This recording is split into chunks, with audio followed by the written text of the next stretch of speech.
আসন্না trust, সুন্নাতে উদ্ভাসিত জীবনের জন্য। প্রশ্ন হলো মোবাইলে বিবাহ, বিবাহের সাক্ষী ইজাব এবং কবুলের একসাথে সাক্ষী হতে হবে। যদি ছেলেকে মানে হয়তো অনেক সময় ছেলেকে চিনতে পারে না, যদি বোঝে, অর্থাৎ আপনার এখানে যারা আছে মেয়ের ইজাবও শুনছে, ছেলের কবুলও শুনছে, ছেলেকে চিনতে পারছে কনফার্ম, তাহলে ইনশাল্লাহ বিয়ে হয়ে যেতে পারে। অর্থাৎ ইজাব এবং কবুলের সাক্ষী, যে সাক্ষী ইজাব শুনবে সে সাক্ষী কবুলও শুনবে, না হলে তো হবে না। অন্য ছেলের গলা শুনে বা আজকাল তো ভিডিও হয়েছে, ভিডিও কনফারেন্সে করবে, হ্যাঁ, তো ভিডিওতে যদি করে এবং ছেলে ইজাব করছে, আপনি বলছেন যে আমি মুয়াক্কেল যিনি আছেন তিনি ছেলেকে বলবেন যেভাবে অন্য ইজাব কবুল হয় ওইভাবেই ইজাব কবুল হতে হবে। ইজাব কবুল করে যদি ছেলের ইজাব সাক্ষীরা দেখতে পায়, চিনতে পারে যে এই ছেলে, তাহলে ইনশাল্লাহ হয়ে যাবে, যদিও এগুলোতে জটিলতা থাকে। জি, প্রথম কথা হলো এটা আবু হানিফার মত না, আবু হানিফা, মালিক, শাফি, হাম্বলি 4 ইমামেরই মত যে একবারে 3 তালাক দিলে 3 তালাকই হবে। এক্ষেত্রে মত হলো যে আপনারা কাজীরা কখনোই 3 তালাক লিখবেন না, আপনারা বলে 1 তালাকেই হয়ে যাবে। আপনি তালাক দেন, আর নেওয়ার দরকার নেই, 1 তালাকই হবে। আমাদের সমাজে একটা আইন যদি সরকার করতো যে একবারে 3 তালাক দিলে 50,000 টাকা জরিমানা হবে, তাহলে এই যত হারামি কাজ সব বন্ধ হয়ে যেত। একবারে দেবে 3 তালাক, আবার পরের দিন নেওয়ার জন্য পাড়াপাড়ি করবে। তো কাজেই তাদেরকে যদি আপনারা বোঝাতে পারেন একবারে 1 তালাক দিলেও 3 তালাকের কাজই হবে, তো ইদ্যত পার হলে বউ পার হয়ে যাবে, তোমার আর নেওয়া লাগবে না, কিন্তু নেওয়ার দরজাটা খোলা থাকবে। আর একবারে 3 তালাক দিলে নেওয়ার দরজা খোলা থাকবে না, তুমি সরকারি আইনে যদি নাও আজীবন গুনার কাজ করবে। একবারে 3 তালাক দিলে 1 তালাক হবে, এই মতটা অত্যন্ত রেয়ার মত। উম্মতের 99% ফকি অর্থাৎ আবু হানিফা, শাফি, মালিক, আহমদ ইবনে হাম্বল রাহিমাহুল্লাহ আজমাইন 4 জন একমত যে একবারে 3 তালাক দিলে 3 তালাকই হবে। শুধু শিয়াদের মত ছিল হবে না। আর ভালো আলেমদের ভিতরে শাইখুল ইসলাম ইবনে তাইমিয়া রাহিমাহুল্লাহ তিনি সহিহ মুসলিমের একটা হাদিসের ভিত্তিতে এই মতটা দিয়েছিলেন। কেউ কেউ এই মত গ্রহণ করেছে, একটা হাদিস আছে তার মতের পক্ষে, কিন্তু অন্য অনেক সহিহ হাদিস আছে যে একবারে 3 তালাক দিলে 3 তালাক হয়ে যাবে। রাত খুব সহজ, যে রাগের মাথায় 50,000 টাকা একটানে ছিটতে পারে সেই রাগের মাথায় তালাক দিলে হবে না। আর যে রাগের মাথায় টাকা চিনতে পারে আর বউ তালাক দিতে পারে সেই রাগের মাথায় তালাক হবে। আর যে কোনো নফল এবাদত একাকী, জিয়ারত একটা নফল এবাদত, কোনো নফল এবাদতের জামাত নেই। দ্বিতীয়ত হলো রাসূলুল্লাহ সাল্লাল্লাহু আলাইহি ওয়াসাল্লাম সাহাবীদের নিয়ে জিয়ারত করেছেন, সম্মিলিত না, সবাই গিয়েছেন, প্রত্যেকে যাদের মতো সালাম দিয়েছেন, আসসালামু আলাইকুম দারা কওমে মুমিনিন, ব্যাস। এই জন্য জিয়ারত হলো আমি কথা বলবো, আমি তাদাব্বুর করব, আহা আমি মারা যাব। এই জন্য প্রত্যেকে কবরবাসীকে নিজের মতো সালাম দিয়ে নিজের মৃত্যুর কথা স্মরণ করবে, এটার নাম জিয়ারত। আর আমরা যেটা বানিয়েছি দোয়া, তো মসজিদে বসেও করতে পারি। এই জন্য সম্মিলিত জিয়ারতটা মানে কোনোভাবেই দিনের সুন্নতেও আসে না, কোনো আমাদের ফিকহের মসলায়ও আসে না, কারণ নফল ইবাদতের জামাত নেই। আর এটা জিয়ারতেতে মূল উদ্দেশ্য নিজের মৃত্যুর কথা স্মরণ করা, মাইয়েতের সাথে একটু কথা বলা, এটাও হয় না।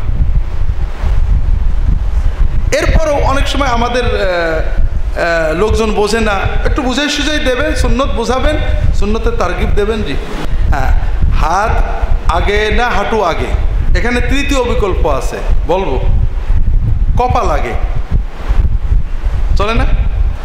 সৌদি আরবের এক শেখ আছেন, শেখ সালেহ আল শেখ, আমাদের বড় ভাই পর্যায়ের, ওনার ছোটো ভাই আমাদের বন্ধু ছিলেন, মন্ত্রীও হয়েছিলেন।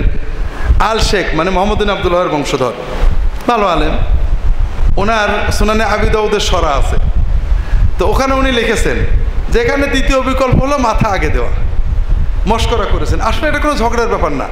এই যে হাদিসটার প্রথমে বলা হচ্ছে যে তোমরা উটের মতো সেজদাই করো না, উট কেমন করে আরবের লোকেরা ভালো জানে।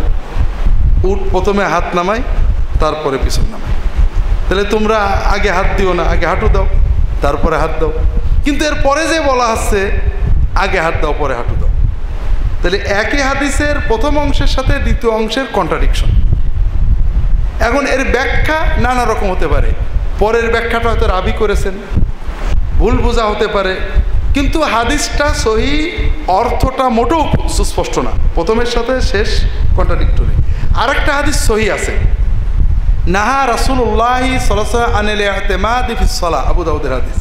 রাসূলুল্লাহ নামাজের ভিতরে হাতের উপর নির্ভর করতে নিষেধ করেছেন। এই এতেমাদ বলতে কি বোঝানো হয়, বিভিন্ন কথা আছে। তার একটা হলো রুকু সেজদায় যাওয়ার সময় বা সেজদা থেকে ওঠার সময় হাতের উপর নির্ভর করা, এটা একটা ব্যাখ্যা। তো সব মিলিয়ে হাত আগে দেওয়া, হাঁটু আগে দেওয়া, দুটোর পক্ষেই সলফে সালিনের আমল আছে, মত আছে। তো এটার যে কোনোটা করলেই চলে। তবে সৌদি আরবের আলেমরা হাঁটু আগে দেওয়াটারই জোর দেন। এ ব্যাপারে আমাদের উস্তাদ শেখ ইবনে জিবরিন, তার একটা বই ছিল শারহু আজ-জারকাশি আলা মুখতাসার আল খেরাকি, উনি পিএইচডি করছিলেন এই বইয়ের উপরে। এটার প্রথম খণ্ডে বিরাট আলোচনা করেছেন। ইবনুল কাইয়্যিম রাহিমাহুল্লাহ আবার হাত আগে দেওয়ার পক্ষে চলে গেছেন। উনি আবার ইবনুল কাইয়্যিমের মতামত বিভিন্নভাবে খণ্ডন করেছেন আর কি। তো সব মিলিয়ে আমরা যখন সকল দলিল আদিল্লা পর্যালোচনা করি, এই বিষয়ের বিতর্ক মোটো এটা আগে হাত দিতে, আপনার যদি মানে সাধারণভাবে আগে হাঁটু দিয়ে হাত দেওয়াটাকেই বেশি মানবীয় মনে হয়, আস্তে আস্তে যাওয়া। তারপরেও যদি কেউ আগে হাঁটু দেয়, আগে হাত দেয়, সমস্যা নেই, যেহেতু হাদিসের একটা নস আছে। তবে এটা এমন একটা সেজদায় যেতে হবে, এটা বড় কথা। আগে তো মাথা দেওয়া যাচ্ছে, নাহলে আমরা মাথা দেওয়া শুরু করতাম, ঠিক আছে না? ইখতিলাফ এড়ানোর জন্য আগে মাথায় দিতাম। একটা হলো শবে বরাতের হালুয়া রুটি খাওয়া যাবে কি না। কেন খাওয়া যাবে না? খেলে কি বমি হবে না পেট নষ্ট হবে? খাওয়া যাবে, আপনি খাবেন, আমি ঠেকাবো নাকি? তবে খেলে সব তো হবেই নাই, গুনাহ হওয়ার সম্ভাবনা আছে। কারণ প্রথম কথা হলো শবে বরাতে হালুয়া রুটি খাওয়ার মূল কারণ হলো এই রাতটাকে মানে আসল উদ্দেশ্য থেকে নষ্ট করা। এটা শয়তান বানাইছে কি জন্য? এই রাত্রের মাগফিরাত পেতে গেলে হিংসামুক্ত হতে হবে। আর রুটি বানাতে গেলে পরেই এই রুটি খাও, দিল কে দিল না দিল, একটা ঝগড়াঝাটি গোলমাল, এই কম দিল বেশি দিল, জিন্দাবাদ। আমরা ছোটোবেলায় যেটা করে, এখন নেই আর কি, এখন ওদের কোনো কোনো গ্রামে আছে। 2 নম্বর, এই রাত্রে যেটুকু কথা আছে আল্লাহর কাছে দোয়া করা, মাগফিরাত, এটা তো রুটি বানাতে বানাতেই শেষ। এরপরে কী হবে? অনেকে বলে রুটি বানাই তারপর করবে। কেন করবে? রুটি তো গতকালই বানা যেতে, আগামীকাল বানা যাবে। এই রাত্রে এই অন্যায় কাজটা কেন করব? অনেকে বলে রুটি সব রাতে খাওয়া যায়। ঠিক আছে, এই রাতে খাচ্ছ কেন? কেউ বলবেন যে রাসূলুল্লাহ সাল্লাল্লাহু আলাইহি ওয়াসাল্লামের দাঁত ভেঙে গেছিল, উনি গোশত খেতে পারেননি, হালুয়া রুটি খেয়েছিলেন, এই জন্য আমরা হালুয়া রুটি খাই। এটা আছে নাকি গ্রামে? হ্যাঁ বলে। মুশকিল হলো এখানে রাসূলুল্লাহ সাল্লাম দাঁত ভাঙছিল কি মাসে?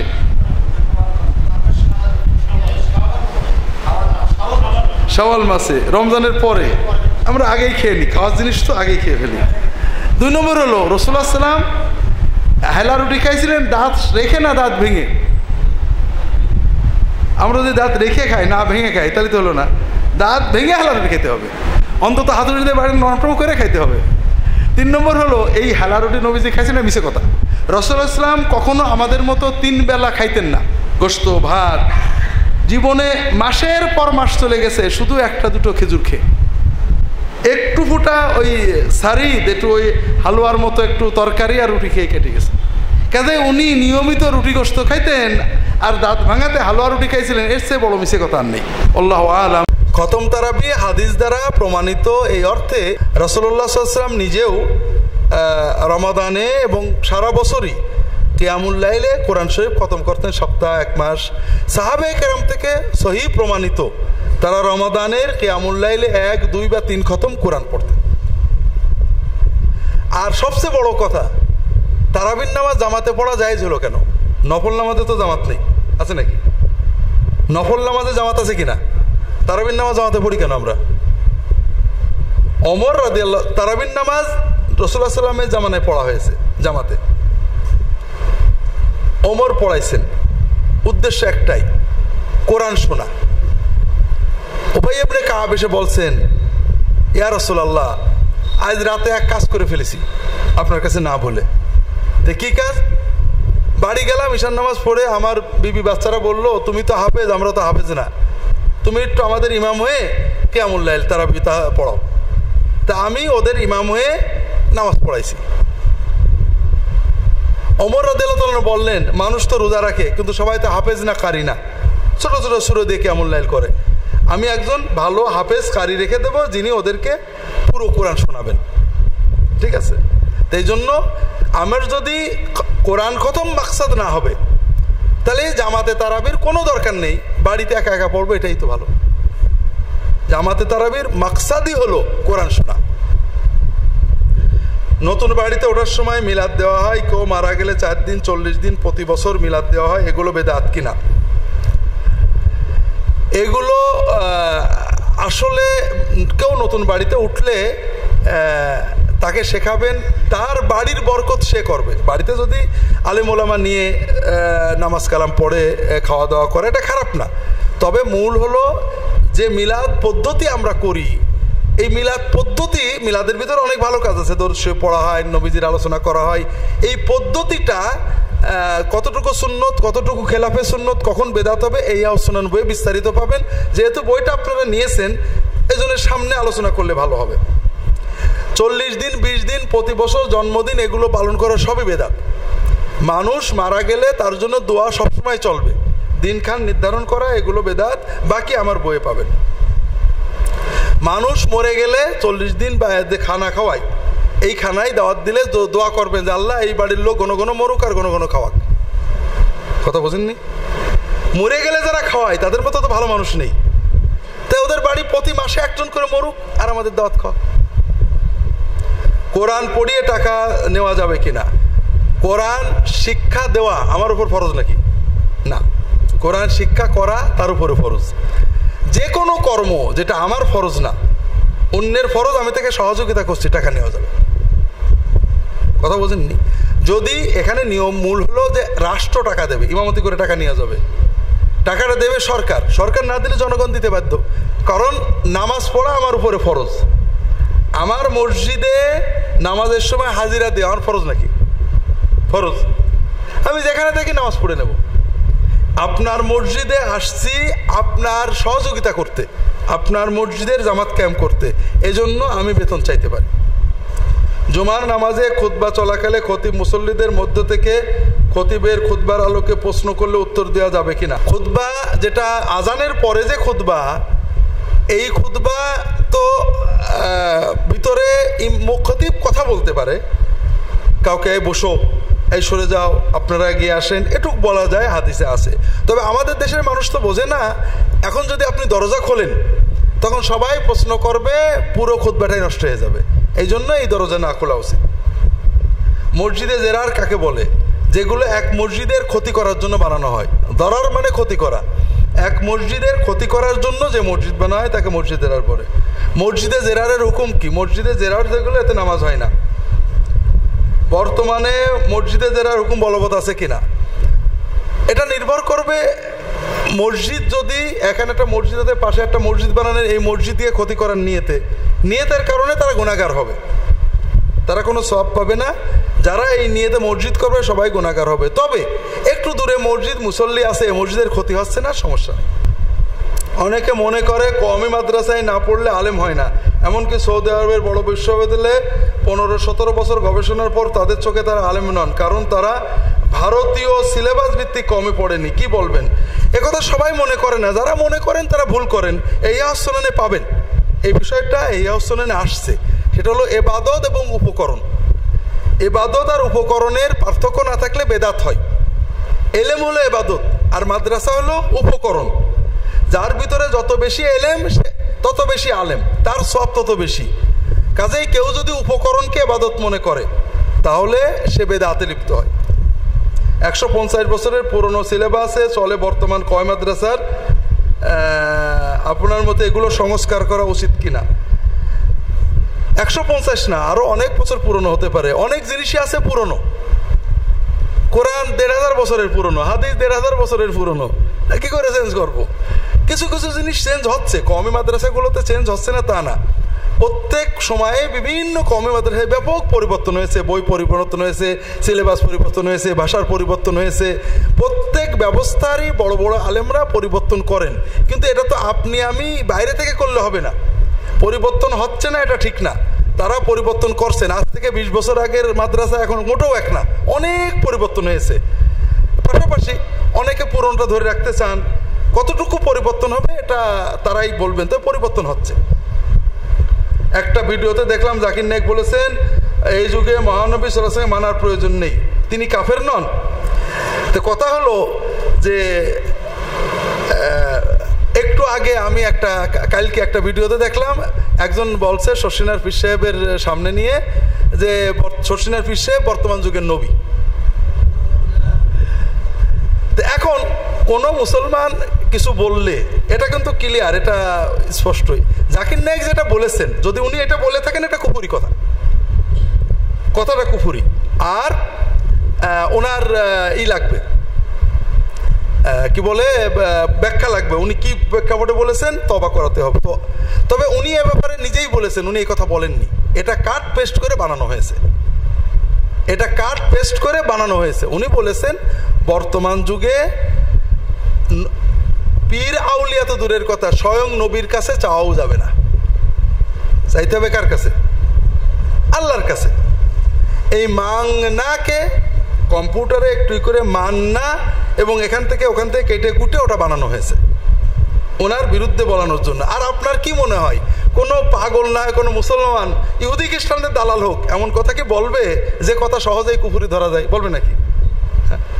তো এই জন্য কথাটা উনি যেটা ব্যাখ্যা দিয়েছেন, অরিজিনাল যে ভিডিও এটা আমাদের এখানে আছে, আমি একজনকে দিতে বলছিলাম, দিয়েছেন। তা আপনারা অরিজিনাল ভিডিওটা দেখতে পারেন বা পড়তে পারেন। আল্লাহ সবাইকে তৌফিক দেন। চামড়ার মোজা খুব ফুন আর কাপড়ের মোজা মাসে করা বৈধ কিনা? খুব মানে চামড়া দিয়ে তো বানানো মোজা, আর জাউরাব মানে কাপড় বা অন্য কিছু দিয়ে বানানো মোজা। চামড়ার দিয়ে বানানো মোজার উপর মোসে করা ইজমাউল উম্মাহ জায়েজ, এবং এটাকেও যদি কেউ নাজায়েজ মনে করে বা অনুত্তম মনে করে তার ইমানের খতরা আছে। আর কাপড়ের মোজা এটা নিয়ে ইখতিলাফ আছে, আমার ফিকুল আকবরে পাবেন। কাপড়ের মোজার উপর মোসে করা অধিকাংশ ফকি কিছু শর্ত দিয়ে জায়েজ করেছেন, যে মোটা কাপড়, মোটা একটু মোটা হবে, অর্থাৎ ভিজে হাতটা উপরে দিলে লাগবে না, এই ধরনের একটু মোটা হবে হলে করা যাবে। আবু হানিফা রাহমাতুল্লাহ আলাইহি প্রথম দিকে এটা অনুমতি দিতেন না, পরে উনি নিজে অনুমতি দিয়েছেন, করেওছেন, মোটা কাপড়ের মোজার উপরে মোসে করেছেন। ইহুদি ও খ্রিস্টানরা মুহাম্মদ সাল্লাল্লাহু আলাইহি ওয়াসাল্লাম ঈমান না আনার কারণে কি তারা স্থায়ী জাহান্নামে যাবে? অথচ তারা এক আল্লাহকে বিশ্বাস করে। এক আল্লাহকে বিশ্বাস তো হিন্দুরাও করে, তো হিন্দু থেকে আপনারা ইহুদি খ্রিস্টানে গেলেন কেন? হিন্দুরা কি এক আল্লাহ বিশ্বাস করে না 19-20 আল্লাহ বিশ্বাস করে? হ্যাঁ, এক আল্লাহ বিশ্বাস করে। বরং খ্রিস্টানরা বেশি কাফের, কারণ তারা 3 আল্লাহ বিশ্বাস করে। তারা বিশ্বাস করে আল্লাহ তিনজন মিলিয়ে একজন, আর খ্রিস্টানরা এক আল্লাহ বিশ্বাস করে। এই কি বলে, হিন্দুরা এক আল্লাহ বিশ্বাস করে। তাহলে তো হিন্দুদের আগে বেশি দেওয়া উচিত। একজন লোক খুব ভালো লোক, কিন্তু বাংলাদেশের সার্বভৌমত্বে বিশ্বাস করে না, যুদ্ধাপরাধী, বাংলাদেশকে ধ্বংস করতে চায়। সরকার তার কি করবে? খুব ভালো কাজ করে, অনেক ভালো কাজ করেছে, দেশে শিক্ষা দীক্ষা সবাইছে, কিন্তু যুদ্ধাপরাধী, সরকার কি করবে? ফাঁসি দেবে না? কাজেই মূল সবচেয়ে বড় হলো ঈমান।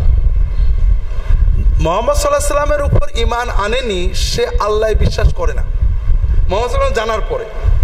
কারণ মুহাম্মদ সাল্লাল্লাহু আলাইহি ওয়াসাল্লামের মাধ্যম ছাড়া আল্লাহ, এমনকি খ্রিস্টান ধর্মের যে বিকৃতি, এটাও মুহাম্মদ সাল্লাল্লাহু আলাইহি ওয়াসাল্লামের মাধ্যমেই সত্যটা উদ্ঘাটিত হয়েছে। খ্রিস্টানরা আল্লাহ মানে না, আল্লাহর নামে এত নোংরা কথা বলে যেটা আল্লাহ মানা থাকে না। নবীদের নামে এত নোংরা কথা বলে, অশ্লীল, মানে কল্পনা করা যায় না, গা শিরে ওঠে। এই নবীদেরকে, মহান আল্লাহকে, তার ফেরেশতাদেরকে এই নোংরা অশ্লীলতা থেকে বাঁচানোর জন্যই মুহাম্মদ সাল্লাল্লাহু আলাইহি ওয়াসাল্লামের মাধ্যম ছাড়া আল্লাহর উপর ঈমান আনলে আল্লাহ হয় না। শবে বরাত নফল ইবাদত করা যাবে কিনা, যদি যায় তাহলে দলিলকে বলবেন। শবে বরাত নিয়ে কাল কথা হয়েছে, আমার বইটা নিয়ে যাবেন, শবে বরাতের ফজিলত সহি, যে এই রাত্রে আল্লাহ গুনাহ মাফ করেন। আমল সহি না, জয়ীফ হাদিসে দোয়া কবুল করার কথা আছে। কিয়ামুল লাইল ব্যক্তিগতভাবে একাকী আপনি নফল নামাজ পড়তে পারেন, তাবেঈনদের যুগে অনেকে পড়েছেন। আর মোমেন তো প্রতি রাতেই তাহাজ্জুদ পড়ে। নামাজের মধ্যে বাংলায় কোনো দোয়া করা যায় যাবে কিনা, নামাজ ভেঙে যাবে কিনা। বাংলায় দোয়া করলে নামাজ ভাঙবে, এটা ঠিক না। বাংলায় দোয়া করাকে আমাদের হানাফি মাযহাবের ফকিরা মাকরু বলেছেন, কেউ মাকরু তাহরিমি, কেউ মাকরু তানজিহি। ভেঙে যাওয়ার কথা কেউই বলেননি। এই জন্য আরবিতে দোয়া করবেন, সুন্নত দোয়াগুলো শিখে নেবেন। না হলে বাংলায় নফল নামাজে তাহাজ্জুদে দোয়া করা যাবে কিনা, কেউ মাকরু তাহরিমি, কেউ তানজিহি আমাদের দেশের। আবার মিশর, ইরাক, বিভিন্ন দেশের হানাফি ফকিরা এটাকে জায়েজ বলেন।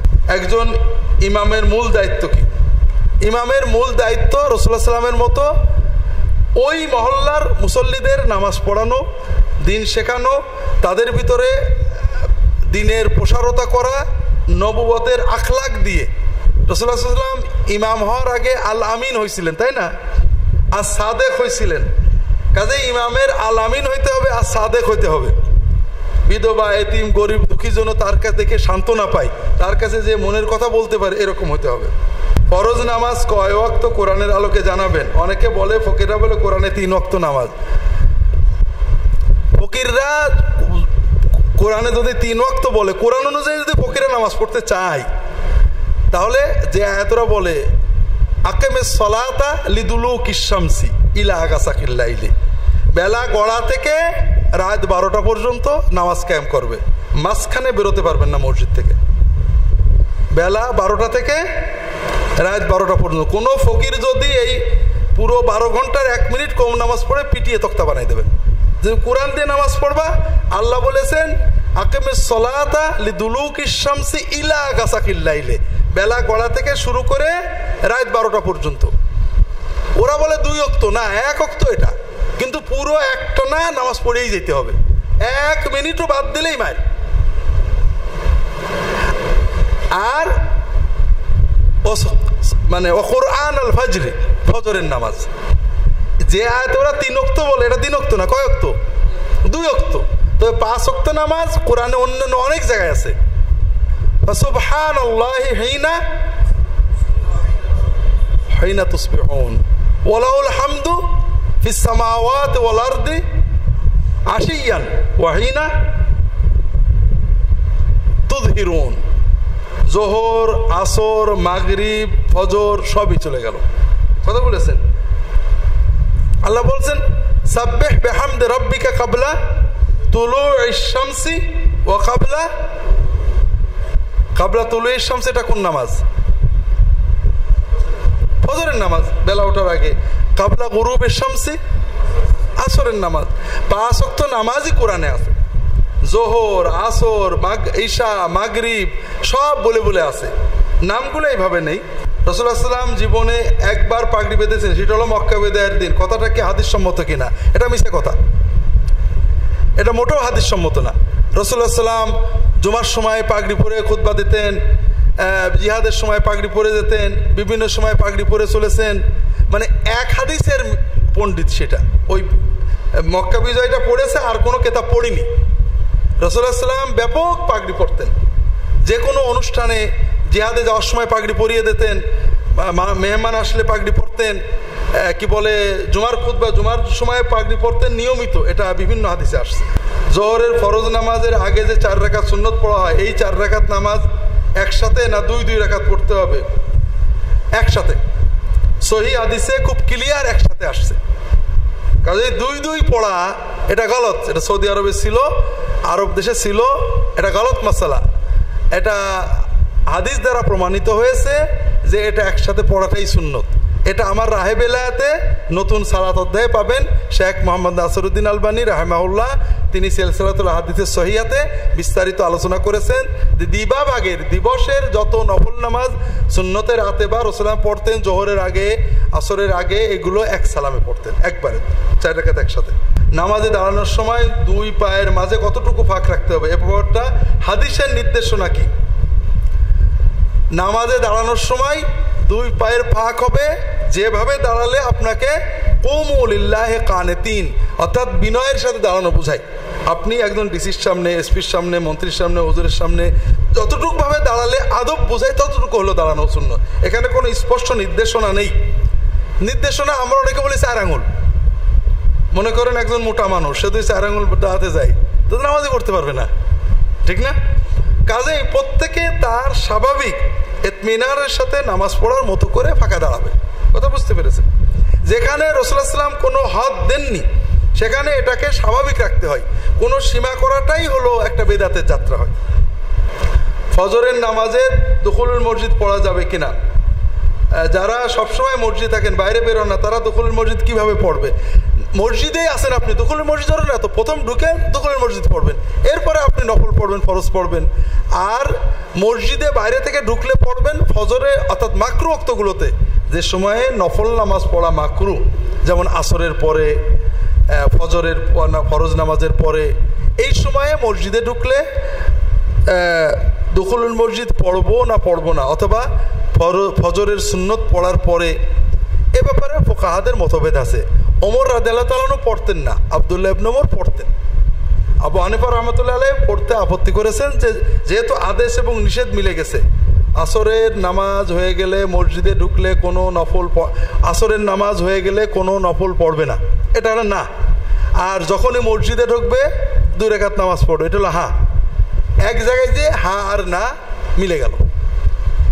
কেউ কেউ বলছেন নাটাকে জোর দাও কারণ গুনাহ হওয়ার সম্ভাবনা, কেউ বলছেন না হাটাকে জোর দাও কারণ না হলো সাধারণ আর হা হলো খাস। তো এই জন্য 2 মতে আছে, 2 মতে হাদিসের আলোকে জোরালো। আপনারা যেটাকে পালন করেন সমস্যা নেই। আমি রুকু সাজদা দীর্ঘ করতে চাই, নামাজের মধ্যে যে তাসবিহ পড়ি সুবহান রাব্বিয়াল আলা, সুবহান রাব্বিয়াল আলা, এটা কি 3, 5, 7, 9 নাকি যতবার ইচ্ছা পড়া যায়? রুকু সাজদা দীর্ঘ করতে হাদিসে বর্ণিত একাধিক দোয়া একসাথে পড়া যাবে কিনা? রুকু সাজদা দীর্ঘ করতে প্রথমত 3 বার করে দোয়াগুলো পড়বেন, এরপরে বিভিন্ন দোয়া পড়বেন, একসাথে পড়া যাবে। অনেক রকমের দোয়া একবারে পড়তে পারেন। সুবহানা রাব্বিয়াল আলা, সুবহানা রাব্বিয়াল আযীমের পরে সাথে সুবহানাকা আল্লাহুম্মা রাব্বানা ওয়া বিহামদিকা রাব্বিগফিরলি সুবহান কুদ্দুস রাব্বুল মালাইকাতি ওয়ার রূহ আল্লাহুম্মা লাকা রাকাতু ওয়া বিকা আমানতু ইত্যাদি রুকুতে পড়বেন। সেজদায় যে মন খুলে আল্লাহর কাছে দোয়া করবেন। সুবহানা রাব্বিয়াল আলা বা আযীম 3 বার পড়তে হবে, এটা ন্যূনতম। এরপরে যত খুশি পড়া যাবে, বেজোড় রাখতে হবে, এটা হাদিসে পাওয়া যায় না, ফুকাহারা বলেন, কিন্তু এটার কোনো হাদিস তাত্ত্বিক প্রমাণ নেই। ইমাম রুকু থেকে দাঁড়িয়ে সামি আল্লাহু লিমান হামিদা বলা ছাড়া অন্য কোনো দোয়া বা রব্বানা লাকাল হামদ বলবে কিনা? ইমাম রব্বানা লাকাল হামদ বলবেন, এটাই সহি কথা। আমাদের হানাফি ফিকহার 2 মত আছে। আবু হানিফা বলছেন বলবে না, কিন্তু সাহেবাইন বলছে বলবে, এবং সাহেবাইনের মতই দলিল সম্মত স্পষ্ট। রাসূলুল্লাহ সাল্লাল্লাহু আলাইহি ওয়াসাল্লাম অনেক হাদিস আছে যে তিনি সামি আল্লাহু লিমান হামিদা বলার পরে জামাতে নামাজে রব্বানা লাকাল হামদ বলতেন, হামদান কাসীরান তাইয়িবান মুবারাকান ফিহি বলতেন। এমনকি অনেক সহিহ হাদিস আছে জামাতে নামাজে রাসূলুল্লাহ সাল্লাল্লাহু আলাইহি ওয়াসাল্লাম রুকু থেকে উঠে এত সময় দাঁড়িয়ে থাকতেন, সাহাবীরা মনে করতেন যে রাসূলুল্লাহ সাল্লাল্লাহু আলাইহি ওয়াসাল্লাম সেজদায় যাওয়ার কথা বোধহয় ভুলেই গেছেন। তাহলে কত লম্বা দোয়াটা পড়তেন। তো এই জন্য আমরা হানাফি মাযহাবে অনেক মাসআলা আবু ইউসুফ মুহাম্মাদের মত মানি, আবু হানিফাটা মানি না। এখানেও যেহেতু সুন্নতের আলোকে, দলিলের আলোকে, নবীজি সাল্লাল্লাহু আলাইহি ওয়াসাল্লাম আমলের আলোকে স্পষ্ট যে রাসূলুল্লাহ সাল্লাল্লাহু আলাইহি ওয়াসাল্লাম রুকু থেকে উঠে জামাতে নামাজে রব্বানা লাকাল হামদ বলতেন। কাজেই এখানে বলাটা সহি সুন্নত এবং ফিকহের দৃষ্টিতেও এটাই জোরালো। ইমাম 2 সেজদার মাঝখানে হাদিসে বর্ণিত যে কোনো দোয়া পড়তে পারবে, অবশ্যই পড়বে, পড়তে পারবেই না, পড়তে হবে। রাসূলুল্লাহ পড়তেন এবং হাদিসেই আসছে রাসূলুল্লাহ মাঝে মাঝে এত লম্বা করতেন যে সাহাবীরা মনে করতেন রাসূলুল্লাহ বোধহয় দ্বিতীয় সিজদা দিতে ভুলেই গেলেন। এটা কেন পড়বেন না? ইমামতির জন্য আলাদা কোনো দোয়া আছে কিনা? যদি না থাকে তাহলে ইমাম কিভাবে নিয়ত করবেন? নিয়ত করতে হয় না পড়তে হয়? না পড়তে হয়। আপনারা যখন এই ইলমি ইজতেমায় আসছেন, কোন নিয়তে আসছেন না বিনা নিয়তে আসছেন? নাওয়াইতু আন আযবা বা আযহাবা ইলা ইলমি ইজতেমা এরকম বলছিলেন তো? তাহলে তো আপনাদের কোনো সওয়াব হবে না। ইন্নামাল আমালু বিন্নিয়াত, নিয়তও পড়েননি, সওয়াব হবে না। নিয়ত করতে হয়, পড়তে হয় না। যেটা একটু আগে বলেছি, নিয়ত করা জরুরি, নিয়ত পড়া বিদআত। তো ইমামের ভিতরে যখন আপনি দাঁড়ান, আপনি যে ইমামতি করছেন এই কথা মনে আসে না নেই? তাতে আপনার তো নিয়ত আছেই যে আপনি ইমাম, আলাদা কোনো দোয়া নেই। জায়েজ কাজ কিন্তু সুন্নত নয়, এমন কিছু উদাহরণ জানলে খুশি হব যা আমাদের সমাজে চালু আছে। এটা তো সব আমি তো কিছু বললাম। জায়েজ কাজ সুন্নত না দিন মনে করলে শবে বরাতের রাত্রে রুটি খাবেন, এটা কি নাজায়েজ নাকি? কিন্তু শবে বরাতের রাত্রে রুটি খাওয়া শবে বরাত পালনের অংশ মনে করলে বেদাত হবে। রুটি অথবা ভাত খাওয়া কি 15ই শাবানের রাত্রে নাজায়েজ কিনা? সবই তো জায়েজ। যে দেশের মানুষ রুটি খায়, রুটি খায় না? তো কাজ তো সবই জায়েজ, দিন মনে করলে বেদাত হয়ে যায়। কথা বুঝতে পারছেন না? রাসূলুল্লাহ সাল্লাল্লাহু আলাইহি ওয়াসাল্লাম যেটা করেননি সেটাকে দিন মনে করলে বেদাত হয়। কাজ তো মূলত জায়েজ ছিল। আপনি বাড়িতে 10টা মেহমান আসছে, গরু জবাই করে খাওয়াবেন, নাজায়েজ নাকি? আপনার বাপ মরে গেছে, কাজেই সেই উপলক্ষে গরু জবাই করে খাওয়াচ্ছেন যে বাপ সওয়াব পাবে, এইটা হলো বেদাত। কারণ বাপ মরে গেলে বা ছেলে মরে গেলে, বউ মরে গেলে নবীজি সাল্লাল্লাহু আলাইহি ওয়াসাল্লাম সাহাবীরা কাউকে গরু জবাই করে খাওয়াননি, তারা সাদাকে জারিয়া করেছেন। ইজতিহাদ ও বিদআত আছে নাকি একই বিষয়? না, সম্পূর্ণ পৃথক। ইজতিহাদ দিয়ে কোনোদিন ইবাদত হয় না। ইমামরা ইজতিহাদ করেন কিসে? দুটো বিষয়। একটা হলো হাদিস, 3টে বিষয় ইমামরা ইজতিহাদ করেন। কয়টা বিষয়? একটা হলো হাদিসে 2-3 রকম আছে, তার ভিতরতে একটাকে তারা তারজিহ দেন।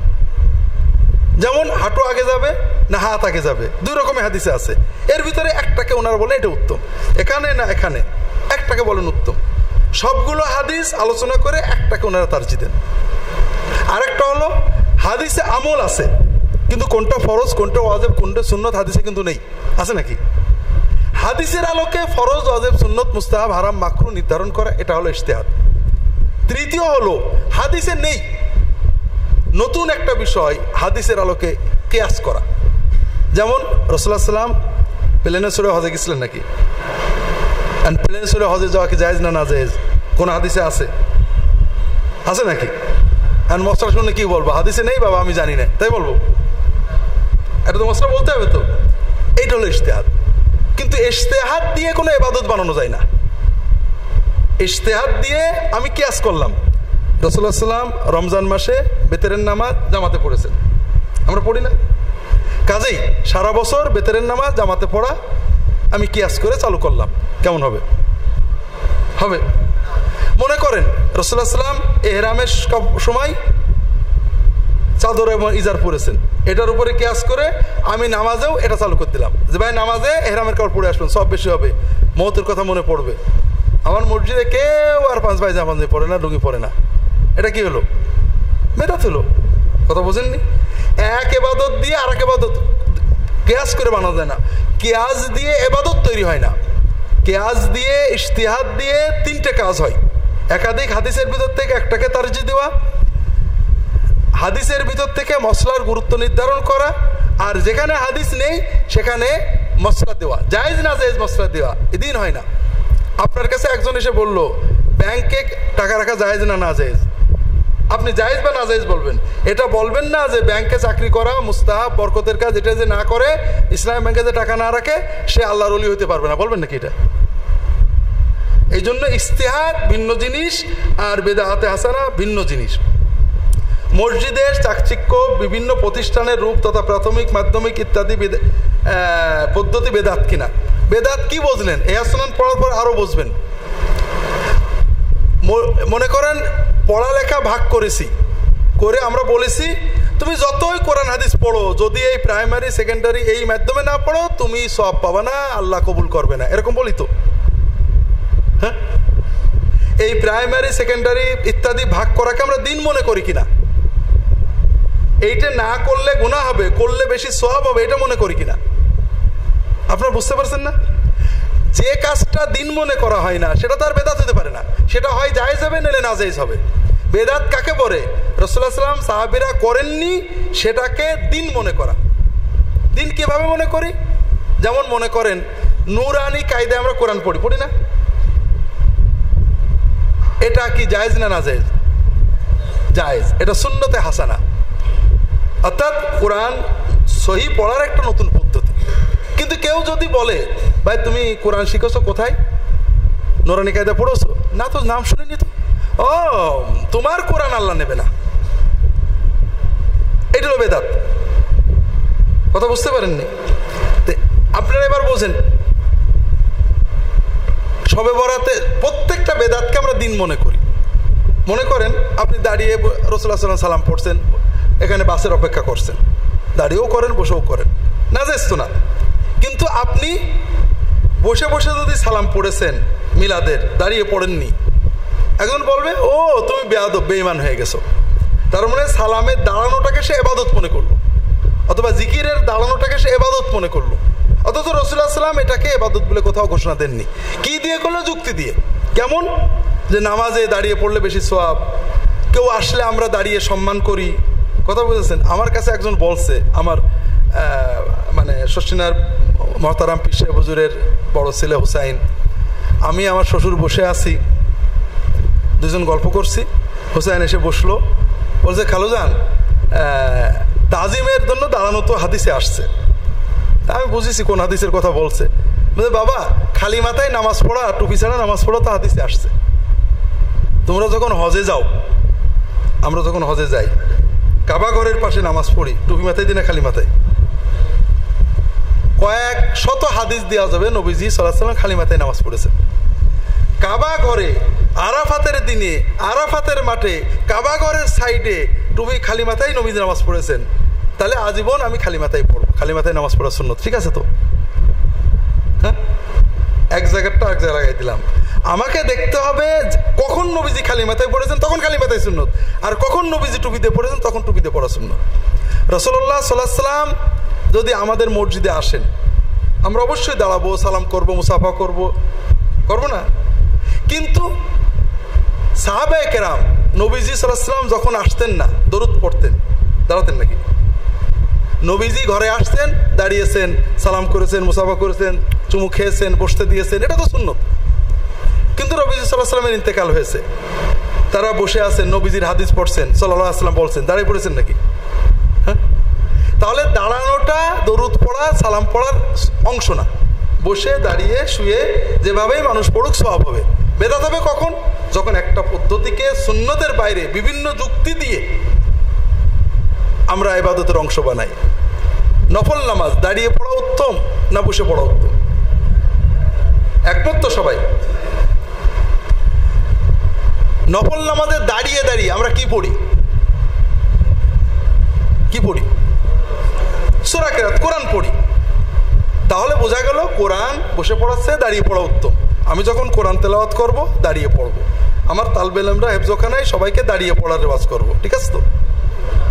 কেন এত জোরালো দলিল দিলাম? অকাট্য দলিল। নামাজের ভিতরে নফল নামাজ দাঁড়িয়ে পড়া উত্তম না বসে পড়া উত্তম? দাঁড়িয়ে পড়া উত্তম। সেই দাঁড়িয়ে দাঁড়িয়ে আমরা কি পড়ি? বাকিগুলো তো সব বসেই করি।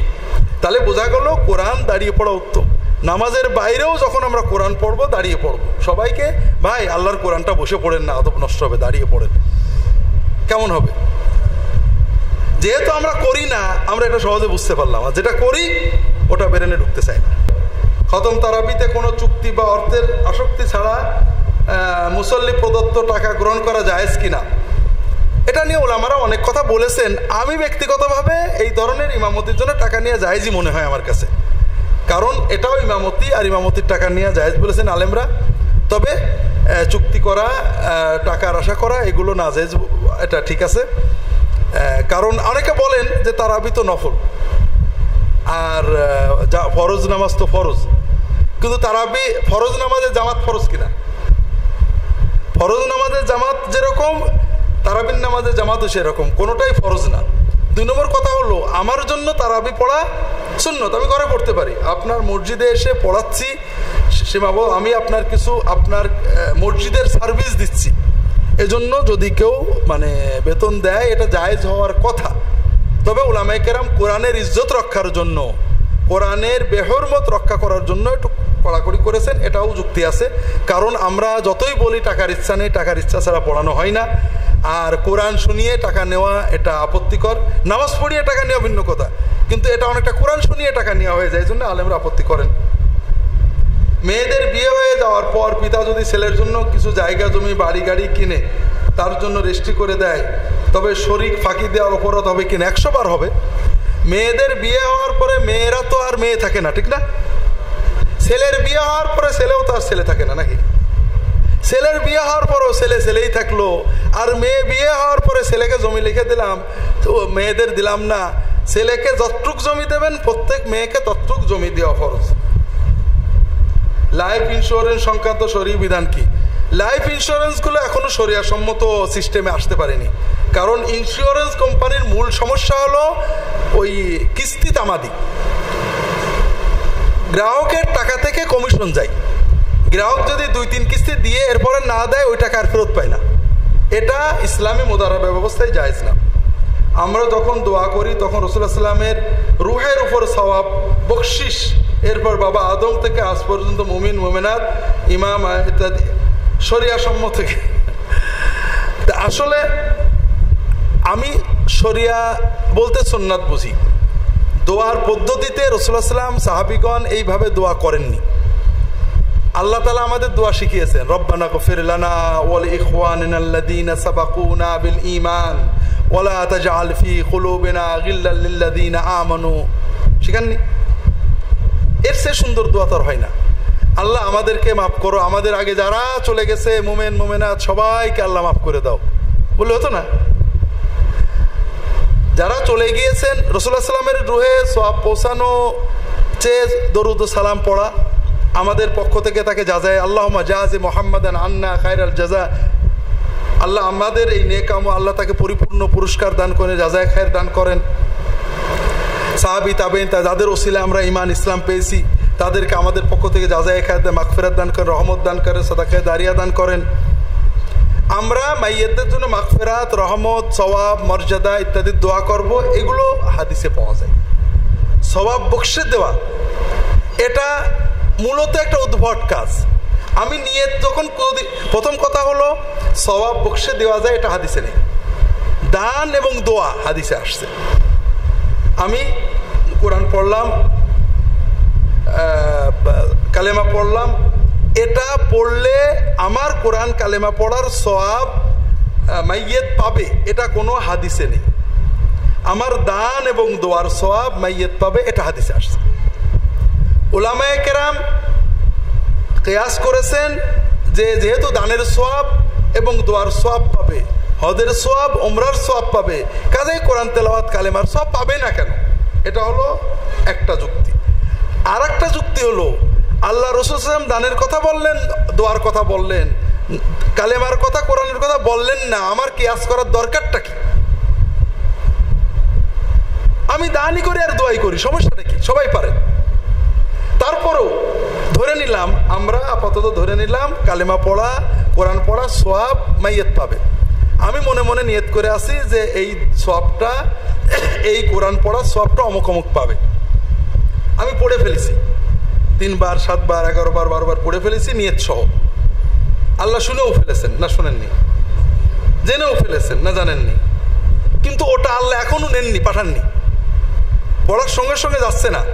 একটা আয়াত পড়লে যায়নি, 2টো পড়লে যায়নি, 7টা পড়লে যায়নি, 3 বার পড়লে যায়নি, 1 খতম পড়লে যায়নি। যতক্ষণ না আমি হাত দিলে আল্লাহ বকশিশ করে দাও ততক্ষণ যায়নি। এরকম কিনা? আমার তো মনে হয় না এরকম না। বরং আমি যেটা পড়েছি, যেটা গেছে, আমি একটা দোয়া করবো, আল্লাহ আমাদের আব্বা আম্মা অমুকদের তমুকদের মাগফিরাত দেন, রহমত করেন, তাদের নেক আমল কবুল করেন, তাদের গুনাহগুলো মাফ করে দেন, তাদের মেহমানদারি সুন্দর করেন, দুনিয়ার বাড়ি থেকে তাদেরকে উত্তম বাড়ি দান করেন, দুনিয়ার পরিজন থেকে উত্তম পরিজন দান করেন। তাদের জন্য যে দোয়াগুলো মাসনুন সেগুলো কেন করব না? এগুলোর কারণে তো তারা সওয়াব পাবে। আর আমি সূরা ফাতিহা ইখলাস পড়লাম, পৌঁছে গেছে, আবার বলছি আল্লাহ পৌঁছে দাও, তো একই কাজ তো 2 বার হলো। আমি যেটা, এই জন্য আমি সুন্নতের আলোকে এটা পাইনি এটা বলি না। আমি দোয়াতে বলি, আল্লাহ আমি যখন সূরা ফাতিহা পড়ি, সূরা ইখলাস পড়ি, দরুদ শরীফ পড়ি, দোয়া কবুলের জন্য। দোয়ার আগে আল্লাহর হামদ সানা পড়লে, দরুদ পড়লে দোয়া কবুল হয়। আল্লাহ কোরআন তেলাওয়াত করছি, দরুদ শরীফ পড়ছি, রসিলা আমাদের দোয়াগুলো কবুল করো, আমাদের আব্বা আম্মাকে মাফ করে দাও, আমাদের যাদের রসিলায় দিন পেয়েছে সাহাবী তাবিঈন আইম্মা মুজতাহিদিন ফুকাহা সালেহিন সোহাদা সবাইকে মাগফিরাত দাও, রহমত দাও, জাযায়ে খায়ের দাও। আল্লাহ অমুকের জন্য দোয়া করো। আমরা দোয়া করব, আমরা নতুন কিছু সংযোগ করব, পুরনোটা বারবার চাবাই লাভ নেই। রসুল সাল্লাল্লাহু আলাইহি ওয়াসাল্লামের শুধুমাত্র ইসলাম প্রচার করার কারণে অনেক নির্যাতন করা হয়েছে, ঠিক তেমনইভাবে বর্তমান যারা ইসলাম প্রচার করতে নির্যাতন হচ্ছে তারাই সঠিক, এটাও ঠিক না। যেমন কাদিয়ানীদের উপরে সবচেয়ে বেশি নির্যাতন হয়েছে, তাহলে ওরা ঠিক নাকি? আবার ইসলাম প্রচারের কারণে মনে করেন দেওয়ানবাগী হুজুরের দলের উপরে সরমনাই হুজুর অনেক নির্যাতন করেছে, কারণ দেওয়ানবাগী ঠিক নাকি? মনে করেন এখন জেএমবির উপরে অনেক নির্যাতন হচ্ছে, জেএমবি ঠিক? হারাকাতুল জিহাদ আল ইসলামী বাংলাদেশ নিষিদ্ধ করা হয়েছে, ধরা হচ্ছে, ওরাই ঠিক নাকি? মানে এটা হলো আমাদের খুব আপত্তিকর কাজ। আমাদের দেখতে হবে পরিপূর্ণ কোরআন সুন্নাহর মানহাজ। নির্যাতন ভালোরও হতে পারে, খারাপেরও হতে পারে। আর আমাদের বড় দোষ হলো রাসূলুল্লাহ সাল্লাল্লাহু আলাইহি ওয়াসাল্লাম ওহদের যুদ্ধে নির্যাতিত হয়েছেন। উনি কি বলেছেন আমরা হক বলে নির্যাতিত হয়েছি, না আল্লাহ বলেছেন তোমরা অন্যায় করেছো বলে মার খেয়েছো? কোনটে? হ্যাঁ কোনটে বলেন না? হ্যাঁ, মুমিনের কাজ হলো বুঝতে হবে আমি নিশ্চয় অন্যায় করেছি, নাইলে আল্লাহ বালা দেবে কেন? মুমিন নিজের কাজের আত্মসমালোচনা, আমার ভুল হয়েছে, কোথায় ভুল হয়েছে, নিশ্চয় আমি দিনের কাজে সুন্নতের খেলাফ পদ্ধতিতে গেছি, এই জন্য আল্লাহ আমার উপর গজব দিয়েছে। যদি ওটা আল্লাহর পক্ষ থেকে পরীক্ষাও হয় তবুও মুমিন আত্মসমালোচনা করবে। আমরা মনে করি আমরা হক কাজে মার খাচ্ছি, কি বলে হিজবুত তাওহীদ মনে করছে আমরা হক তাই মার খাচ্ছি, হিজবুত তাহরীর মনে করছে আমরা হক তাই মার খাচ্ছি, জামাত ইসলাম মনে করছে আমরা হক তাই মার খাচ্ছি, আনসারুল্লাহ মনে করছে আমরা হক তাই মার খাচ্ছি। তাহলে আত্মসমালোচনা গেল কোথায়? মারটা তো আমার আমলের ভুলেও হতে পারে। ইচ্ছাকৃতভাবে কয়েল এবং লোমানের দোয়া গ্রহণ করলে রোজা ভাঙে কিনা? ধূমপান করলে রোজা ভাঙে। কয়েলের ধূম কেন পান করে এরকম মনে হয় না, বুঝেছেন? তারপরও দিনের বেলায় কয়েল না জ্বালানোর চেষ্টা করবেন। লোবানের ধূম তো মানুষ অনেকটা নাকে টানে, যেমন আরব দেশে দেয় নাকে টানে, এটা ধূমপান মতো হয়ে যায়। কিন্তু কয়েলকেও করে বিড়ি খাওয়ার মতো করে টানিয়ে নেয় এরকম মনে হয় না। মহিলারা মহিলাদের ফরজ কিংবা নফল বা তারাবি জামাত ইমামতি করতে পারবে কিনা? ইসলাম এক সমাজ চেয়েছে, নারী পুরুষ একসাথে, আলাদা চাননি, ইসলাম চাইনি। এই জন্য রাসূলুল্লাহ সাল্লাল্লাহু আলাইহি ওয়াসাল্লাম সাহাবীগণ মেয়েদের আলাদা জামাত করেননি। তবে আয়েশা রাদিয়াল্লাহু তাআলা আনহা মেয়েদের আলাদা জামাত করতেন মাঝে মাঝে। তারপরেও উনি তারাবি পড়তেন পুরুষ ইমাম দিয়ে, মেয়েরা পিছনে। এই জন্য মেয়েদের জন্য তারাবিতে পুরুষদের জামাতে ব্যবস্থা করাটাই হলো সুন্নত। আবারও বলছি, 5 ওয়াক্ত নামাজে যাই হোক, তারাবির নামাজে মেয়েদের ব্যবস্থা সাহাবীদের যুক্তি। ওমর রাদিয়াল্লাহু তাআলা মেয়েদের জন্য আলাদা ইমাম রাখছিলেন। হযরত ওসমান আলীর যুগ থেকে মেয়েদেরকে মূল জামাতে পৃথক পর্দার সাথে তারাবির ব্যবস্থা হয়। রাসূলুল্লাহ সাল্লাল্লাহু আলাইহি ওয়াসাল্লাম কয়েকদিন তারাবির নামাজ জামাতে পড়েছেন, সেখানে মেয়েদেরকে ডেকেছেন। প্রথম যে তারাবির নামাজ জামাতে পড়া হয় উবাই ইবনে কাব পড়েন মেয়েদেরকে নিয়ে, কারণ মেয়েরা তো কোরআন পড়তে পারে না, হাফেজ নেই, তাহলে ওরা কি করে কোরআনটা শুনবে? কাজেই মেয়েদের জন্য মসজিদে আলাদাভাবে পর্দার সাথে কোনো ছেলে মেয়ে এক পথে না আসে, যদি করতে পারেন তারা তারাবির জামাত করবে, এটাই হলো সুন্নত। আর না হলে তারা, দ্বিতীয় হলো পুরুষ কোনো ইমাম তাদের থাকবে, অর্থাৎ পুরুষেরা বড় জামাতে ইশা পড়বে, পড়ে 2-3 জন পুরুষ পরিবারের সামনে এক কাতারে ইমাম সহ দাঁড়াবে, পিছনে পর্দার সাথে বাড়ির ভিতরে মেয়েরা দাঁড়াবে, এটা দ্বিতীয় বিকল্প। তৃতীয় হলো না হলে তারা নিজেরা যার যার মতো পড়বে। যদি স্বামীরা দুষ্ট হয় নিজেরা জামাতে পড়বে, মেয়েদের দিকে তাকালো না, কোনো ব্যবস্থা করলো না, আল্লাহর কাছে কানবে, আল্লাহ আমরা পারলাম না, যা শাস্তি হয় স্বামীদের দিয়ে আমাদেরটা কবুল করো। রোজা অবস্থায় ইনহেলার নেওয়া বৈধ কিনা? ইনহেলারের ভিতরে পানি থাকলে সেটা পাকস্থলীতে চলে যায়। এই জন্য অনেক আলেমই বলেছেন ইনহেলারের ভিতরে কি আছে, পানি আছে না শুধু গ্যাস আছে, বিভিন্ন পরীক্ষা নিরীক্ষা, কোনো ইনহেলারে আছে, কোনো ইনহেলারে নেই। আরবের আলেমরা মূলত জায়েজ বলেন, ভারতীয় আলেমরা বলেন যে ইনহেলারের ভিতরে পানির অংশ আছে, সেটা নেওয়া যাবে না, কারণ ওটা পাকস্থলীতে চলে যায়। তো এই জন্য সাবধান হওয়া ভালো। একান্ত বাধ্য রোজা রাখবেন, একান্ত বাধ্য হলে ইনহেলার নেবেন। এই রোজাটা কাজা করতে হবে কিনা এ ব্যাপারে আলেমদের ইখতিলাফ আছে। শুক্রবার বেলা 12টার সময় মসজিদের মাইক থেকে সাইরেন বাঁশি দেওয়া, এর উদ্দেশ্য হলো মুসল্লিদের মনে করে দেওয়া যায় শুক্রবার। এর বিধান কি? এটা বেদাত। শুক্রবার 12টার সময় আজান দিয়ে দিলেই তো হলো। আপনি এটা খুব সুন্দর করে শোনেন। আপনি আমার বাড়ি দাওয়াত খেলেন, ঠিক আছে, বাড়িতে বেরে ওখানে দেখলেন একটা ভালো হোটেল, এই ভাই 1 প্লেট বিরিয়ানি দে ভাই, তাহলে কি বোঝা গেল? হ্যাঁ হ্যাঁ, মাশাআল্লাহ, আপনার সচেতন ইমাম, মানে আমার বাড়ি খেয়ে আপনার পেট ভরেনি। এই যে মুসল্লিদের স্মরণ করে দেওয়ার জন্য আল্লাহ রাসূল সাল্লাল্লাহু আলাইহি ওয়াসাল্লাম আমাদের একটা পদ্ধতি শিখিয়েছেন। সেটা কি? আপনি আজানের পরে আগে আরো কিছু দিলেন, মানে নবীত্ব রেখে আপনার পেট ভরিনি, ওই পেট আমরা চাইনি। আপনি আজানটাই 12টায় দিয়েন, সমস্যা নেই। অর্থাৎ ওক্ত কিন্তু এখন আমাদের জিনায় দেয় 12টা বা 12টার 2-1 মিনিট আগে বা পরে হচ্ছে। আপনি ওক্ত হলে আজান দিয়ে দিন। কথা বুঝতে পারছেন না? জানাজার নামাজে ডান দিকে সালাম ফেরানোর পর ডান হাত ছেড়ে দেওয়া, বাম দিকে সালাম ফেরা, বাম হাত ছেড়ে দেওয়া, এটা আমার জানা নেই। অন্যান্য নামাজের মতোই আমরা সালাম ফিরিয়ে দিয়ে সে হাত ছেড়ে দেব, হাত ছেড়ে দিয়েও সালাম ফিরাতে পারি। তবে নামাজ যেহেতু আছে, আমরা তো আত্মায়াতে রাখি হাত, 2 দিকে সালাম ফেরানোর পরে হাত ছড়াই, এটাই আমার কাছে ক্লিয়ার মনে হয়। তবে এবারে হাদিসে কোনো স্পষ্ট কথা নেই যে কখন নবীজি হাতটা ছেড়েছেন, আর যেটা স্পষ্ট নেই সেটা উন্মুক্ত। আপনি যেভাবেই করেন সুন্নত আদায় হয়ে যাবে। দাড়ি ছাটা ইমামের পিছনে নামাজ পড়া যাবে কিনা? খুব ভালো করে যাবে, তবে তার আগে ইমাম সাহেবকে পিটিয়ে দাড়ি বড় করে ফেলতে হবে। আমরা ইমাম হয়ে দাড়ি ছাটবো কেন ভাই? আমি যদি দাড়ি ছাটি তাহলে কি সমাজের যারা বেঈমান, বদিমান, বদকার, তারা কি আমাকে খুব বলবে খুব লিবারেল মানুষ, খুব উদার মানুষ, স্বাধীনতার সপক্ষে এবং খুব ভালো মানুষ, গেলে বসতে আগে চা খেতে, এরকম করবে নাকি? কোন ঘটক নর্তকী নাচতে দিয়ে যদি ঘোমটা দেয়, তাহলে হুজুরা কি খুশি হবে? মাশাআল্লাহ, খুব পর্দানসীন মেয়ে, খুব দিনদার, দোয়া করি বাবা, খুব, এরকম করবে নাকি? হ্যাঁ। আবার যারা নাচ দেখতে আসে তারা কি খুশি হবে নাকি? কাজে আমরা তো নাচতে গেছি, ইমাম হয়েই গেছি। কাজে সুন্নাত, রাসূলুল্লাহ সাল্লাল্লাহু আলাইহি ওয়াসাল্লামের দাড়ি বড় ছিল, তিনি দাড়ি বড় রাখতে বলেছেন। আমরা নবীজির মতো হব, অন্তত যে দাড়িটা দেখলে বড় দাড়ি মনে হবে। আর একটা কি, দাড়ি ছাটলে ভালো দেখায় না, দাড়ি বড় রাখলে যেমন একটা সৌন্দর্য। দেখবেন বোরকা পরা মেয়েদের বুড়ো হয়ে গেলেও স্কিনের কমনীয়তা যায় না। যে মেয়েরা বোরকা পরে তাদের মেকআপ লাগে না, তাদের স্কিন ছোট থেকে যারা পরে বড় হয়ে না, তারা সারা জীবন বুড়ো হয়ে যাবে। কিন্তু তারা কাপড় খুললে, জামা খুললে, সাধারণ মেয়েদের ভিতরে দেখেন তাদের মুখ, শরীরের স্কিনটা অত্যন্ত কমনীয়। রং ফর্সা না হলেও একটা মানে কমনীয়তা তাদের ভিতরে থাকে। আর যারা দাড়ি ছাটে মাটে না, সুন্দর করে রেখেছে, তাদের চেহারা একটা আলাদা কমনীয়তা আছে। দেখবেন ফর্সা হোক আর সুন্দর হোক আর কালো হোক, তাদের চেহারার ভিতরে একটা কমনীয়তা থাকে, আপনি লক্ষ্য করবেন। কিন্তু ছাটলে ছুটলে এটা থাকে না। কেমন কেমন মনে হয়? এই জন্য ইমাম নামাজ পড়ার মসলা হলো জামাতে নামাজ পড়া ওয়াজিব, আমার ওয়াজিব।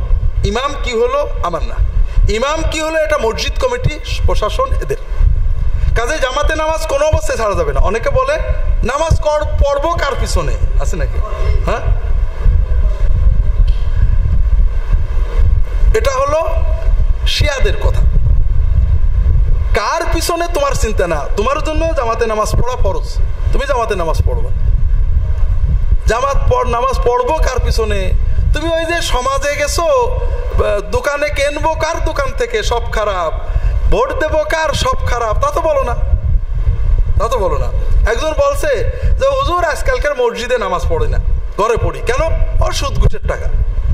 তা হুজুর বলছে যে আপনি খুব ভালো ইমানদার, এখন থেকে এই রাস্তা দিয়ে আর হাঁটবেন না, কারণ সব সুদের টাকাই। কথা বুঝতে পেরেছেন?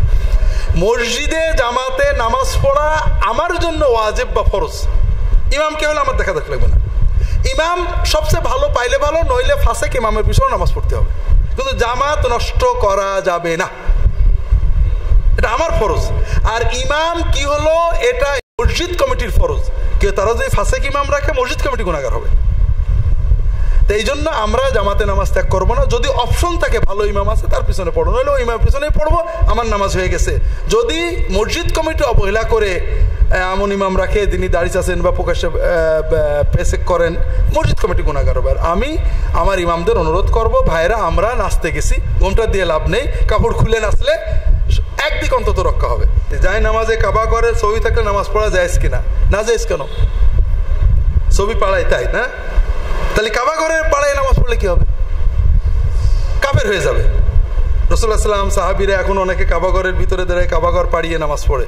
আমরা যখন হজের অসচ মুখতে দেয় কাবা ঘর পাড়ায় উঠে তো না যে হারাম হয়ে কাফের হয়ে গেছে নাকি? আমরা মূর্তি পূজারই হয়ে যাচ্ছি। ছবি পাড়ালে যদি গুনাহ হয় তাহলে কাবা ঘর পাড়ালে তো কাফের হবে। আমরা কাবা ঘর আমরা পূজা করি না, কাবা ঘর মসজিদুম মিনাল মাসাজিদ বাইতুম মিন বুয়ুতিল্লাহ, সেটা আমরা আল্লাহ হুকুম করেছেন নামাজের দিকে জন্য, তার দিকে মুখ করা যেন ইউনিফাইড হয়, সব মুসলমান একদিকে মুখ করে নামাজ। মসজিদ আর কিছুই না, কথা বুঝতে পেরেছেন? এই জন্য জায় নামাজে ছবি না থাকা উচিত, কারণ এটা মনোযোগ নষ্ট হয়। ফ্রেশ জায় নামাজ ভালো, কিন্তু কাবা ঘরের ছবি থাকলে নামাজ হবে না, এটা ঠিক না।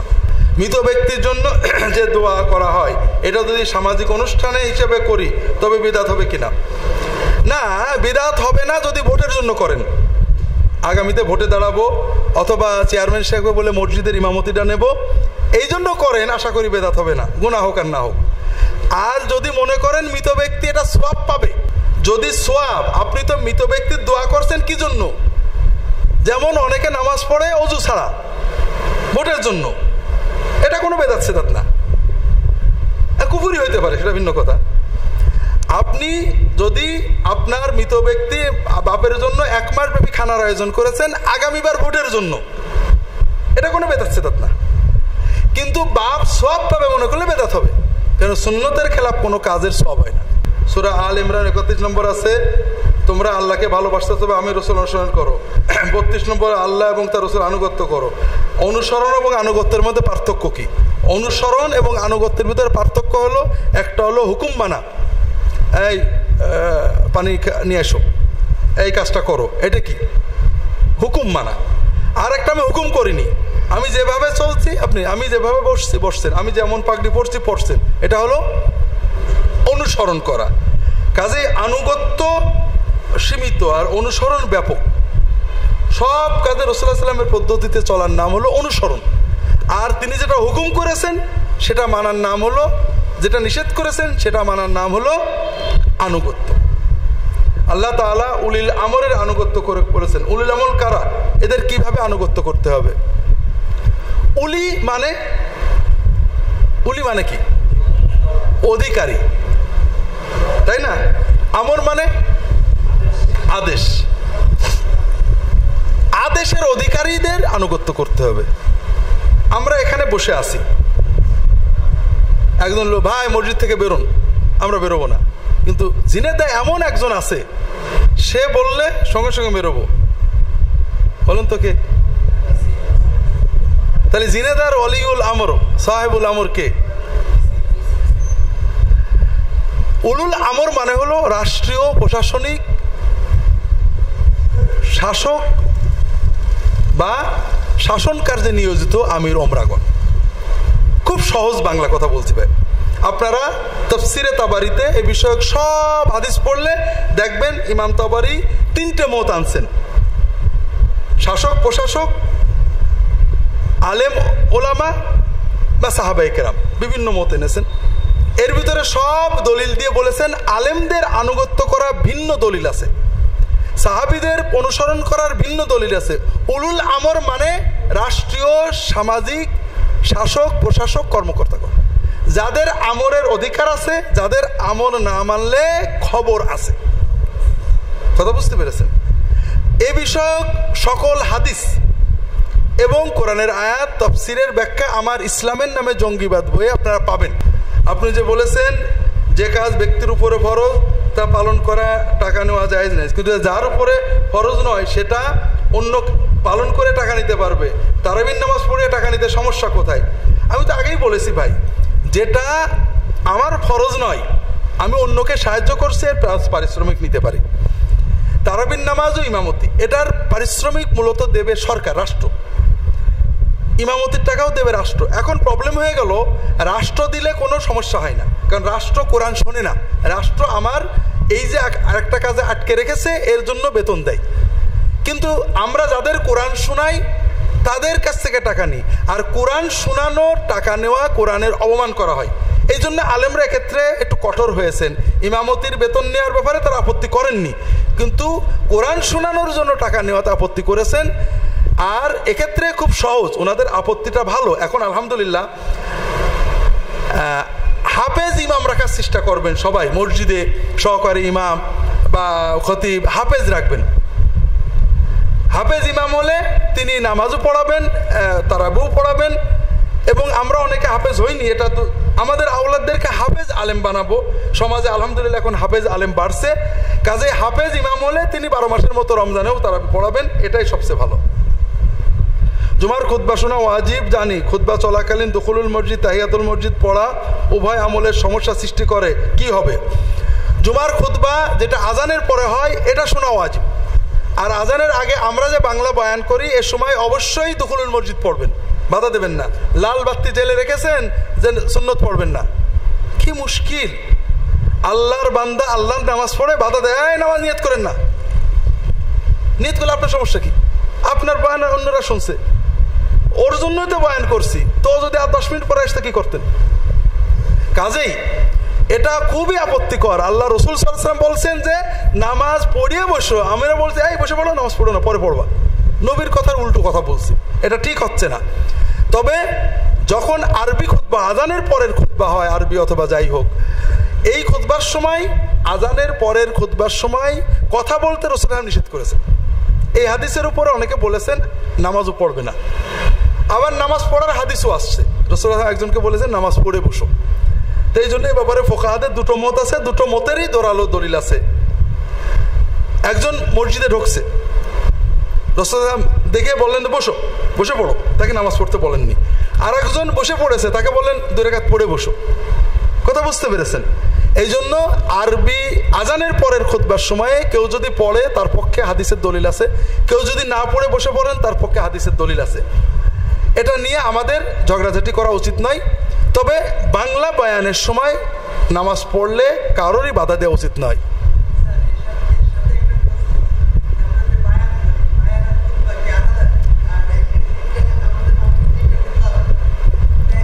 তিনটের বদলে এই প্রশ্নের উত্তর আমার খুতবাতুল ইসলামের প্রথমে 25 পৃষ্ঠা ধরে লেখা আছে, কাজে এটা আর দরকার নেই।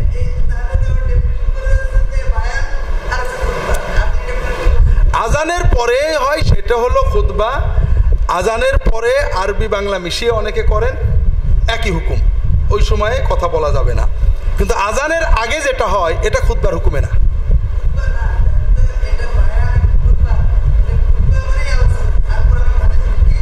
তাও আলোচনা সব আলোচনার সময় নামাজ পড়া না জায়েজ না, একটা নির্ধারিত আজানের পরে আলোচনার সময় না, না এটা সুন্নাহ সম্মত না। কিন্তু সুন্নাত পালনের জন্য এটা একটা পদ্ধতি। বাকিটা তো বইয়ে আছে, বইয়ের কথা যদি রিপিট করি তাহলে তো মুশকিল হয়ে যাবে। বইয়ে বিস্তারিত আছে। আমার খুতবাতুল ইসলামে বইয়ের প্রথমেই সুন্নাতের আলোকে খুতবা ও মাতৃভাষা, এইটার ভিতরে এটা পুরো দেওয়া আছে। আপনি যদি শুধু ফকিদের কথার দলিল দেন, হাদিস দিয়ে দেন না কেন আমি হাদিস দিয়ে দেবো? আমি তো হাদিস বলছি। ফকিদের কথা যেখানে হাদিস একাধিক আছে সেখানেই ফকিদের মতভেদটা বলি। আপনি কোন মাযহাবের অনুসারী? মাযহাব বলতে কি আমি অত ভালো বুঝি না, তবে আমি যেহেতু বড় আলেম না, আমাদের দেশে হানাফি ফিকহ যেহেতু মাদ্রুস, অর্থাৎ হানাফি ফিকহর বই পাওয়া যায়, মসলা মাসাইল, আমরা হানাফি ফিকহর উপরেই বই পড়েছি, সেহেতু যে মাসআলাতে আমি হাদিস অধ্যয়ন গবেষণা করতে না পারি সে মসলায় অবশ্যই হানাফি মাযহাব মানি। আর যেখানে হাদিস অধ্যয়ন করি, অনেক হাদিস অধ্যয়ন করে দেখছি হানাফি মাযহাব ঠিক আছে, সেখানেও হানাফি মাযহাবই মানি। যেখানে দেখি 2 রকম আছে, হানাফি মাযহাবের দলিল আছে তবে অন্যটা জোরালো, সেক্ষেত্রে আমি মসলা সাধারণ মানুষের হানাফি মাযহাবের বাইরে দিই না। তবে আমি মনে করি দ্বিতীয়টাও জোরালো, দ্বিতীয়টার আমল সহি, হয়তো আমি মাঝে সাথে করি না, এটাকে বৈধ বলি। আর যেখানে দেখি যে হানাফি মাযহাবের এরকম দু একটা মসলা হয়তো আসে, হানাফি মাযহাবের কোনো দলিল আমার কাছে নেই, হাদিস পাচ্ছি না, আলেমদের খুঁজেও পাচ্ছি না, কিন্তু তার বিপরীতে সহি হাদিস আছে, আমি হাদিসটাই সহি বলি, আমল করি। আমি এটার বিপরীতে কথা বলিও না, চেষ্টা করি এটার বাইরে না যাওয়ার জন্য। আল্লাহু আলাম। এতে যদি আমি হানাফি হই আলহামদুলিল্লাহ, এতে যদি আমি হানাফি না হই আলহামদুলিল্লাহ। নবী ও সাহাবীরা কিভাবে শাবানের 15 পালন করেছেন? মাশাআল্লাহ, এই একটা ভালো প্রশ্ন পাইলাম। আমরা শুধু জায়েজ প্রশ্ন শুনি, সুন্নত শুনি না। এই প্রশ্ন যদি মুসলমানরা সবাই করে, সব ঝগড়া মিটে যাবে। রাসূলুল্লাহ সাল্লাল্লাহু আলাইহি ওয়াসাল্লাম থেকে শবে বরাতের আমল মাত্র ওই জয়ীফ 2-3টা হাদিস পাওয়া যায় যে তিনি এই রাত্রিতে কবর জিয়ারত করেছেন, মাইয়াতদের জন্য মাপ চেয়েছেন। আর কোনো পাওয়া জয়ীফ, আর কোনো জয়ীফ হাদিসও পাওয়া যায় না, সব জাল হাদিস। সাহাবীদের থেকে একটা হাদিসও পাওয়া যায় না যে তারা কখনো শবে বরাত পালন করেছে, অর্থাৎ লাইলাতুন নিসফে শাবান। তবে তাবেঈদের যুগে এসে কোন তাবেঈ ব্যক্তিগতভাবে এটা পালন করতেন। বর্তমান কিছু কিছু আহলে হাদিসের লোক হানাফিদের কাফের বলে ফতোয়া দেয়। এই কথাটা কুফরি, এই কথাটা কুফরি। কেউ যদি কোনো মানুষকে ফিকহি মাসলার কারণে কাফের বলে, আল্লাহ রাসূল বলছেন যে কেউ কোনো মুসলমানকে কাফের বলে ওই কাফের না হলে এ কাফের হবে। তবে আপনারা উত্তেজিত হয়ে শয়তানেরই বাড়ায়েন না, বুঝেছেন? যদি হানাফিরা কাফের হয়, আহলে হাদিসরাও কাফের হবে, কারণ আহলে হাদিসরাও তাকলিদ করে। কেউ আলবানির তাকলিদ করে, কেউ জাহাঙ্গীরের তাকলিদ করে, কেউ কাজী ইব্রাহিমের তাকলিদ করে, কেউ ডক্টর গালিবের তাকলিদ করে। হাদিস বোঝে, সনদ বোঝে কয়জন? সবাই তো কাফের হয়ে যাবে। বুঝাবেন বা মহব্বতের সাথে। আর আপনারা, আমরা যারা মূলধারার সাধারণ আলেম ইমাম যারা নিজেদেরকে হানাফি মনে করেন, তারা মূলত অন্যায় করি। একজন এসে বলল যে হাদিসে এইটা আছে, আমরা কি বলি? হাদিস মানা যাবে না, আমাদের মাযহাবে নেই। তার মানে আপনিও স্বীকার করলেন আমাদের মাযহাব হাদিস বিরোধী। এই তো, তা আপনাদের মাযহাবে যাবো কেন? যে মাযহাব হাদিস বিরোধী আমি সে মাযহাব মানি না। আপনার উচিত ছিল বলা যে ওটা একটা সহিহ হাদিস, এর বিপরীতে এই দেখো এটা একটা সহিহ হাদিস, আমি এই সহিহ হাদিসটা মানি। তাহলে আর ফিতনা হতো না, দলাদলি করা যাবে না। তাহলে গণতন্ত্র করা যাবে কি? আচ্ছা, গণতন্ত্রকে আমরা করি নাকি? গণতন্ত্রকে মুসলমান, আমাদের দেশের 95% মুসলমান সেকুলার, তারা ইসলামের কিছুই মানে না বলতে গেলে। 2-4 জন নামাজ পড়ে, তাও সুদ খায়, ঘুষ খায়, ঠিক না? ঠিক না বেঠিক? গণতন্ত্র কি তারা আইনেছে না আমরা ইমাম সাহেবরা আনছি? আমরা ওটা নিয়ে চিন্তা করে লাভ কি? আমরা তো গণতন্ত্র করি না, আমরা সর্বোচ্চ ভোট দিই। ভোট হলো কি, যদি আপনি মনে করেন যে এই লোকটা গেলে ভালো হবে বা কম ক্ষতি হবে, আপনি তাকে যাওয়ার ব্যাপারে পরামর্শ দিচ্ছেন। এই পরামর্শ শুরা, আমরুহুম শুরা বাইনাহুম, এটা নাজায়েজ কিছু না। আর যদি মনে করেন যে সব শয়তান, কারোর ভোট দেবো না, না দিতে পারেন। নিয়মিতভাবে কোনো অমুসলিমের হাতে রান্না খাওয়া যাবে কিনা? অমুসলিমদের হাতে রান্না খাওয়া বর্জনের চেষ্টা করবেন, কারণ পাক সাপ পবিত্রতা আমাদের আর তাদের এক না। আমরা যেটাকে পাক মনে করি তারা সেটাকে নাপাক মনে করেন, তারা যেটাকে পাক মনে করেন আমরা সেটাকে নাপাক মনে করি। কাজেই এটাকে অ্যাভয়েড করা উচিত আমাদের। এমনি যদি আমি কিনে দিই, কেটে কুটে দিয়েছে, এটা জায়েজ, তবে এগুলো অ্যাভয়েড করা উচিত, কারণ পাক সাপ পবিত্রতার বিষয়টা খেয়াল রাখা উচিত। আল্লাহু আলাম। আল্লাহুম্মা সাল্লি আলা মুহাম্মাদ ওয়া আলিহি ওয়াসাল্লাম।